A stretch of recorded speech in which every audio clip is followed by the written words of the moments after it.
Drive Knight will be the next SSR Plus character coming out in September, so here's everything you need to know about DK and whether or not he is worth pulling for. So let's get into his attack skills. So for his basic attack, he attacks a single target with 2 hits for 120% of his attack, and for his ultimate attack, he attacks enemies in a column with 2 hits for 300% of his attack. He also reduces the damage rate of the entire enemy team by 30%, which lasts for 1 round, and his ultimate attack requires 0 energy to activate, so it is a free ultimate attack that you can use, much like Gargantu's or Flashy's ultimate. And if you have his keepsake, you'll unlock his ultra ultimate attack where he'll deal 450% of his attack instead, as well as reducing the damage rate by 50%, so being able to inflict a debuff of this magnitude is definitely a noticeable number that should be apparent in battle if you really are considering on pulling for his keepsake. Now moving on to his regular passive, so after any character's action, he triggers breakthrough to 2 enemies in specialized unyielding,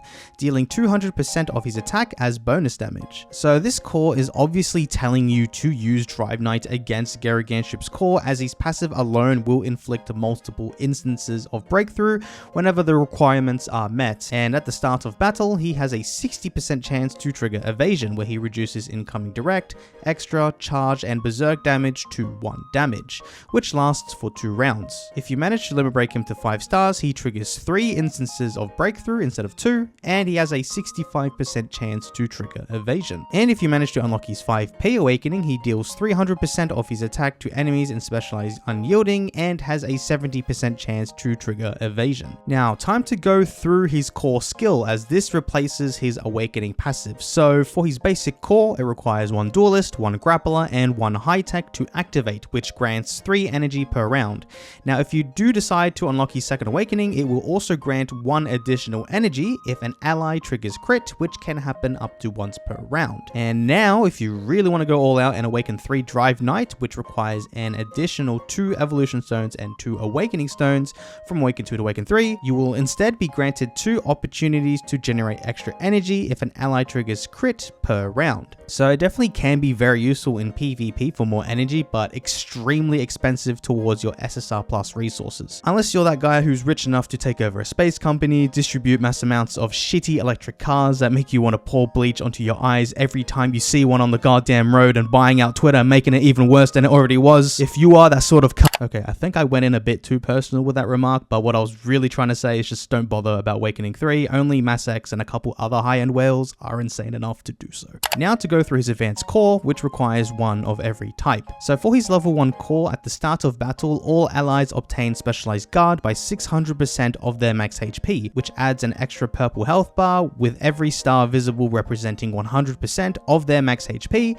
and being able to generate a maximum of 14 stars plus a full purple health bar in 1 standing. If you haven't already seen all those stars you can gather from using units such as Deep Sea King or Tank Top Master for example, you get a lot of extra HP, which every ally now on your team will be able to obtain. Now specialized protection can only be regenerated by someone that can provide specialized protection to themselves or to allies, so only a select few will be able to reach up to this 1500% max capacity. And also with this, units with shield rate will increase the amount of specialized protection a unit can have.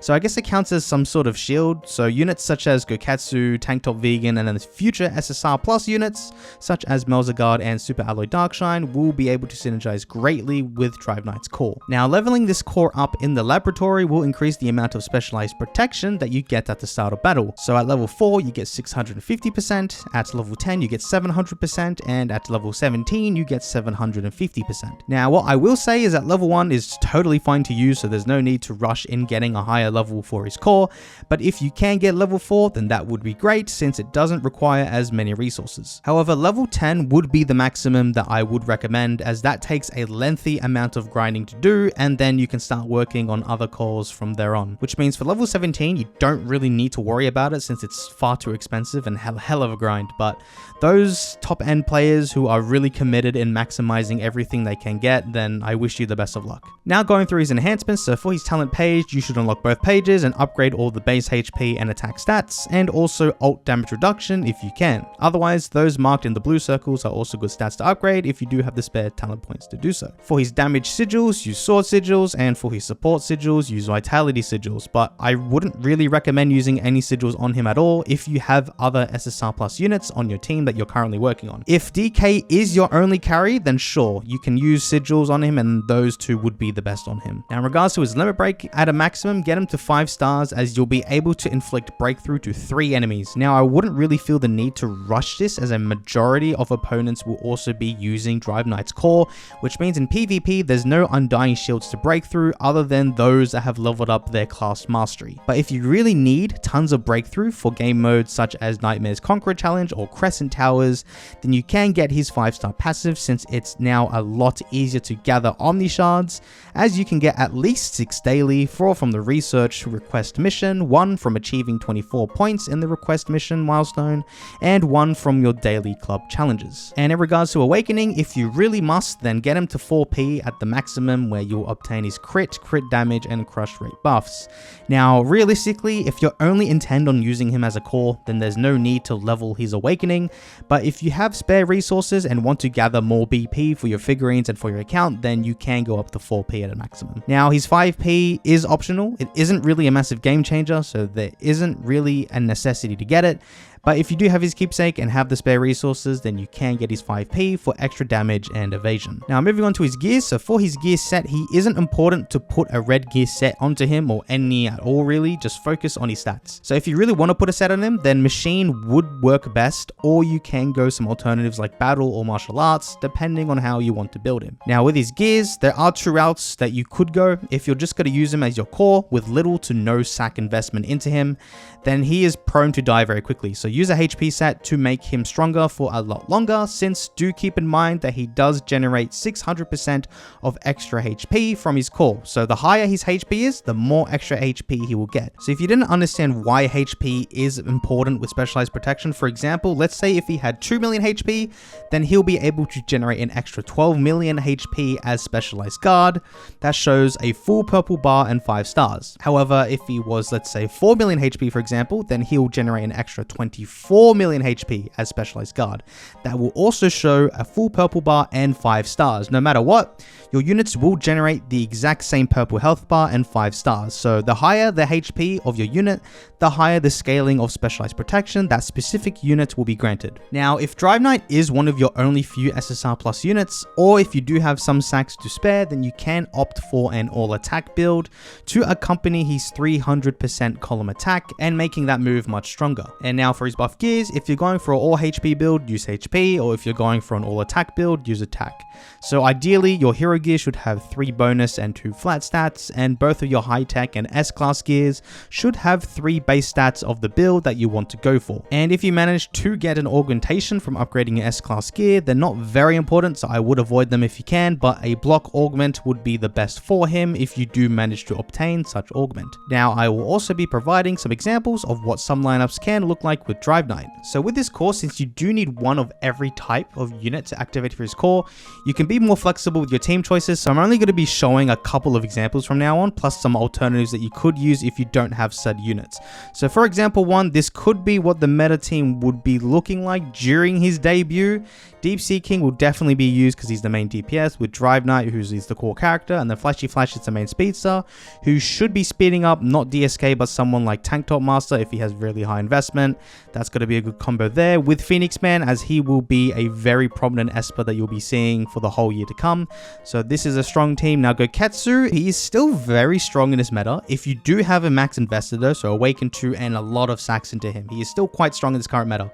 But if you don't have enough sacks to spread all of those sacks out and then Goketsu is kind of lacking, then you can use other alternatives like Garo or Atomic Samurai or just any other replacement, since you're free to use whatever type of unit in that slot, since you've already advocated one of every type in all those other 5 units. Now example 2 is also another team that some players might be using, including myself. I think this is the team I'm going to be using. Flashy Flash and Tank Top Master for the speed combo, and then Deep Sea King and Gale Wind for the stun combo, with Drive Knight as the core. Now Tank Top Vegan is going to be very important for majority of players, maybe not every single high-end player, But for the majority of players, he's going to be used a lot, and if you're wondering why, shield rate, which I explained earlier in this video, increases your specialized protection. So you'll be able to generate way more specialized protection for free within the first few rounds.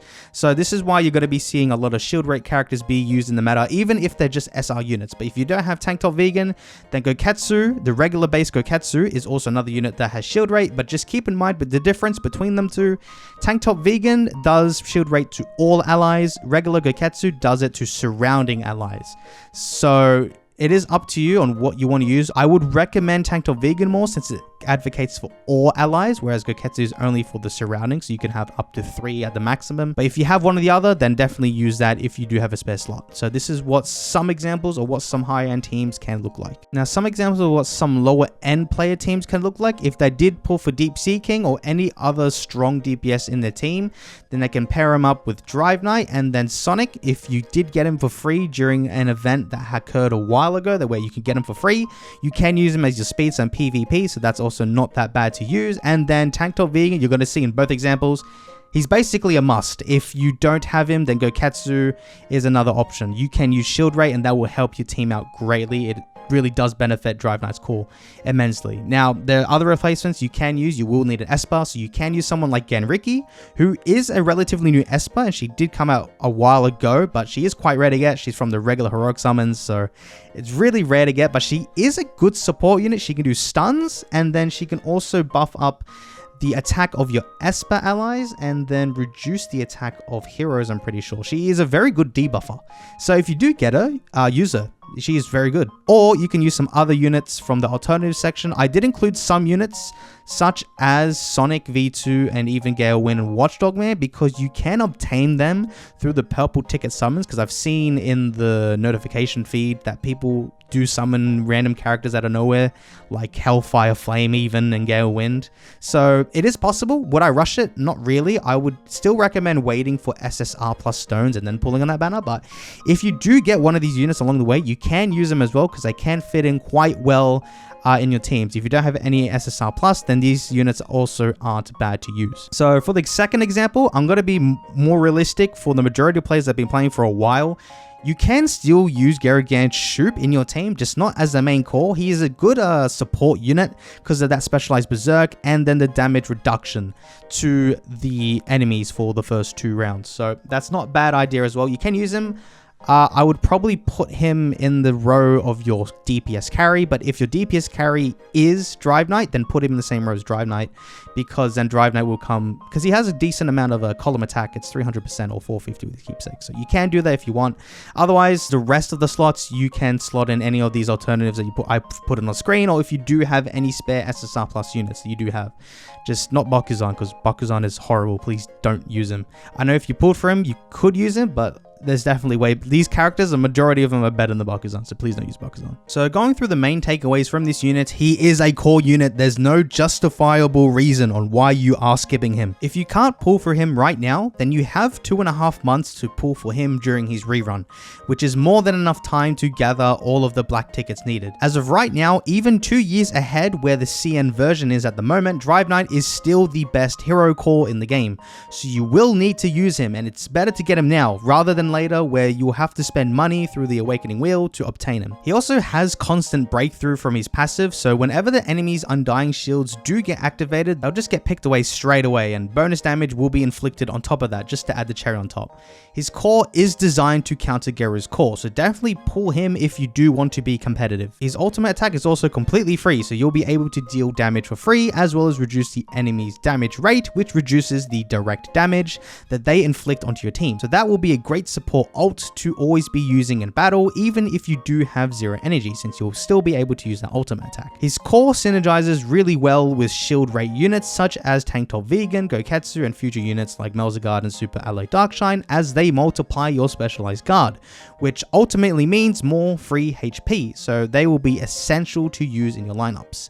and he will also synergize really well with ally reviving units such as Phoenix Man and Melzagard, as when you revive allies, the 15-star cap for specialized protection resets back to 0, so you can generate up to that 15 cap limit again. So let's say for instance your Deep Sea King generated 15 stars worth or 14 stars and 1 purple bar worth of specialized protection and then died. If he gets revived by Phoenix Man, then Deep Sea King will respawn as per normal with just his regular green health bar, but then using his ultimate afterwards to generate specialized protection will work again, as he can get right back up to 15 stars worth of specialized protection. So when played right, this mechanic can work extremely well if you do use units that can generate specialized protection. Now, this, like I just said, will only be beneficial for those that can generate specialized protection, which right now it's currently limited, but over time more units will be able to generate specialized protection, so this mechanic will shine much later on. And finally, he doesn't need high investments, so he doesn't really need any sacks to do his main job for activating his core. So you can have 0 sacks onto him and still be completely fine. But if you want to, then you're more than welcome to invest into him if you don't have anyone else to invest into. Now, going through a couple of his cons, Gargantuan's core can still be better in certain scenarios. So for many PvE situations where the enemies deal so much damage that no matter what you're gonna get one-shotted, then Gargantuan's Undying Shields would be better to guarantee at least 2 or 3 extra actions of life. And Drive Knight's core, PvP wise, depending on the amount of investment your enemy has with Gargantuan's core, you may be overwhelmed and find yourself still too weak to defeat a Gargantuan team. Now, Drive Knight's core isn't a 100% strong counter to Gargantuan when he first debuts. His core gets a lot stronger over time when future units gather more powerful buffs that synergize very well with his core. So just keep that in mind. And also during the first few months of the UR era, so the ultra rare units, the amount of damage that they deal is insane enough to destroy your entire team in one round. So Gargantuan's core will all of a sudden be slotted back into the meta again for PvP until UR Boros gets released. So I just wanted to point some of these disclaimers out of using Drive Knight's core, because it's not always the better core, but it is still a must pull for all players, because it will be your carry for Heroes team for legit the unforeseeable future. And finally, he is released between essential units, as he's being released within a couple of months after meta changing units such as Deep Sea King and Tank Top Master, and then 15 days after his banner, Deep Sea King's rerun will occur on the same month, which for players that are still wanting to pull for Deep Sea King instead of waiting for Gorobas, they might want to pull for Deep Sea King and then get Drive Knight during his rerun. But then they'll have to suffer for 2.5 months. So it's a very rough pulling scenario when Drive Knight does release. So should you pull for Drive Knight? So if I haven't already emphasized this enough, every single one of you should be pulling for Drive Knight. He will be the most dominant hero core for 2 years. Now, if you don't have 180 black tickets for Drive Knight during his debut banner, skip this banner and every other banner until rerun banner happens in mid-November, as the pull priority I recommend would go Drive Knight as number 1, then Deep Sea King as number 2, then Tank Top Master as number 3, and can be skipped easily. If you can only pull 1 unit between Drive Knight and Deep Sea King, I would recommend skipping Deep Sea King entirely and wait until Gorobas's banner, which should be 3 months away, as he'll be a great replacement for Deep Sea King, and then pull for Drive Knight during his rerun banner. Now for the rest of his items, I wouldn't really recommend his Keepsake All Awakened 2 for majority of players, other than those high spenders that do want that competitive edge in PvP. Otherwise, there's no need to get any of that, and just have Drive Knight. That's more than sufficient enough to be very strong in all aspects of the game. And now I present the predicted SSR Plus timeline for global. So there's been no updates on what the devs are going to do with Giro, so I've just predicted that he'll be released via the Awakening Wheel in October, which he'll be way out of meta then, but who knows what they'll do. Maybe he'll be in a free event for the 2nd anniversary, which by the way is coming up near the end of September. So we don't know what will happen in this anniversary, but hopefully there will be a free character for all players players, but we can only hope and pray. Anyways, that wraps up the end of the video. I'd love to give shoutouts to all of my YouTube members, as you guys are massive contributors in making this type of content possible. If you're new to the channel and enjoyed the video, then please subscribe to my channel and click on the notification bell to stay up to date in keeping your One Punch Man account the strongest. Feel free to leave a like and a comment down below, and check out my Discord and membership links in the description for if you have any questions, and either myself or the community will help answer for you. So anyways, that's all for today, and I will catch you all next time.